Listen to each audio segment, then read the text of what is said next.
Sir অনেক ক্ষেত্রে দেখা যায় ঘন ঘন একজন ব্যক্তির বারবারই কাশির সাথে রক্ত বেরিয়ে আসছে। আমরা তো বিভিন্ন ধরনের লাং ডিজিজের কথা শুনলাম, এটি কি কারণে হয়ে থাকে? ধন্যবাদ। এরকম অনেক ক্ষেত্রেই হয় যে আমরা অনেক পেশেন্টই পাই যে কিছু কিছু রোগী কদিন পর রক্ত যাচ্ছে, সারা বছরই রক্ত যাচ্ছে। তো এটা যদি আমরা বলি 1 নম্বর কজ, যদি আমরা চিন্তা বলি ব্রঙ্কিটিসিস বলি আমরা, হ্যাঁ, ফুসফুসের মধ্যে ফোড়া যেটা, তো এটা হচ্ছে 1 নম্বর কজ। 2 নম্বর যদি আমরা চিন্তা করি যে অনেক সময় ফুসফুসের মধ্যে কিছু বিনাইন ক্যান্সার হয়, অ্যাডিনোমা বলি আমরা, হ্যাঁ, এটা তো হতে পারে। অনেক সময় দেখা যায় ফুসফুসের কিন্তু আর্টারি ভেনাস মেলফরমেশন হয়। অনেক সময় যদি লাং ক্যান্সার হইতে পারে, এরকম রক্ত যেতে পারে। অনেক সময় টিবি যদি ঠিকমতো ডায়াগনোস না হয়, অনেক দিন ধরে রক্ত যেতে পারে।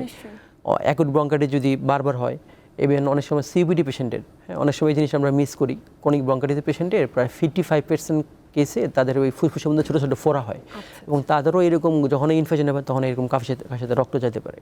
নিশ্চয়ই। তো সেক্ষেত্রে ঘন ঘন কাশি হওয়া তার মানে ফুসফুস ক্যান্সার বা লাং ক্যান্সারের অন্যতম একটি কারণ। আমরা কখনোই চাই না কোনো ব্যক্তির লাং ক্যান্সার হোক, কিন্তু এই যে লাং ক্যান্সারের উপসর্গ কেবল কি মাত্র বমির সাথে বা কাশির সাথে রক্ত বেরিয়ে আসা, নাকি আরো কোনো উপসর্গের মাধ্যমে একজন ব্যক্তি সচেতন হতে পারেন? ধন্যবাদ। আসলে যে বললাম যে কাশিতে রক্ত অলওয়েজ এটা অ্যালার্মিং সিচুয়েশন। তো একটা সবচেয়ে ডেঞ্জারাস যেটা হচ্ছে লাং ক্যান্সার, ঠিক আছে। তো এইটার ক্ষেত্রে যেটা হয় যে শুধু কাশিতে রক্তই যাবে না, ঠিক আছে। মনে করেন একটা পেশেন্টে হয়তো ধূমপান করতে পারে অনেক দিন ধরে, তো তাদের সাথে হঠাৎ করে যদি কাশিটা চেঞ্জ হয়ে যায়, অথবা যদি অনেক সময় গলার স্বর চেঞ্জ হয়ে যায়, অথবা যদি পেশেন্টের আপনার ওজন কমে যায়, খাওয়ার রুচি কমে যায়, বুকে যদি আপনার প্রচণ্ড ব্যথা হয়, কদিন পর ব্যথা হয়, তো এই আরও অনেকগুলো জিনিস সাথে থাকতে হবে। এবং এইটা যদি কাশির সাথে রক্ত যায়, তখন আমরা চিন্তা করব যে আসলে এটা লাং ক্যান্সার কিনা।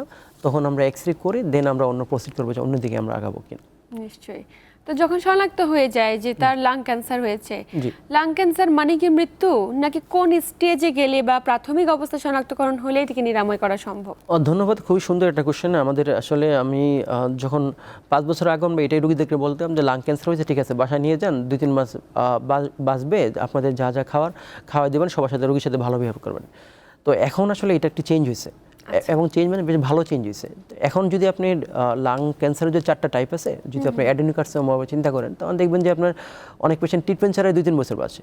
আর যদি আপনি প্রপার ট্রিটমেন্ট করেন, এখন এত ভালো ভালো লাং ক্যান্সারের ট্রিটমেন্ট বের হয়েছে, যদি আপনি প্রপার ট্রিটমেন্ট করেন 8-10 বছর, 15-20 বছর অনেক রোগী দেখছি আমরা বেঁচে আছেন, এবং একদম মানে সিমটম ফ্রি, কোনো সমস্যাই নেই তার।